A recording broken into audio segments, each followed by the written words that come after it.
How would you sum up 2012? How was the year for you? Pagod. Good blessing, good, bad? Pero thankful kasi ito na yata yung year na sobrang daming pumasok na blessing sa buhay ko. May point na nahirapan, syempre. Pero happy na, yan, 2013 tapos willing pa rin. Your plans for 2013? Do better.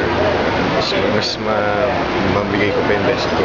Any shows lang for next year? Sana po, pero Wala pa rin masasabi. wala pa po. Pero Malapit na yung New Year's resolution, JM.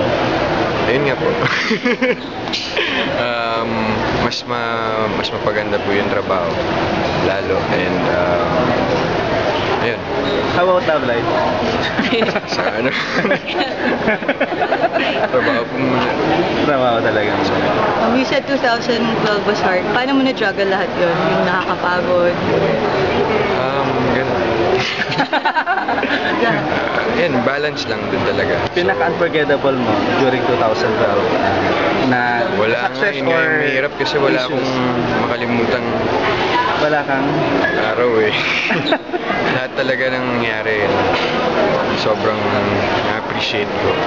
Kahit mahirap, kahit masarap. So, ayun, dadalhin ko to.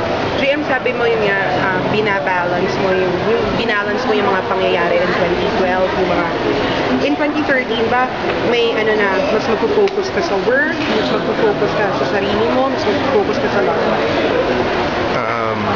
Siguro, bago sarili ko yung family. Yun yung parang pinalit ko ng goal. Yung goal ko ngayon, everything I do, para sa kapatid ko, para sa parents, para solido talaga yung Children sila palagi. JM, ano yung gusto mong tahakin being an actor? Kumbaga being an actor, more on action ba, more on drama, more on teleseries, parang gano'n? Yung mga hindi pa po nasusubukan actually. Gusto ko pong yun po yung parang challenge po sa akin. Yung mga hindi ko pa ito-try, sana matry ko naman this year. Any dream role, kung bibigyan ka ng chance na makapili, na gusto mong gawin? Gusto ko yung patayan. Ha? Yung parang gera. War movie, oh. War movie talaga. Sundalo ka nun. Pwede yung may espada.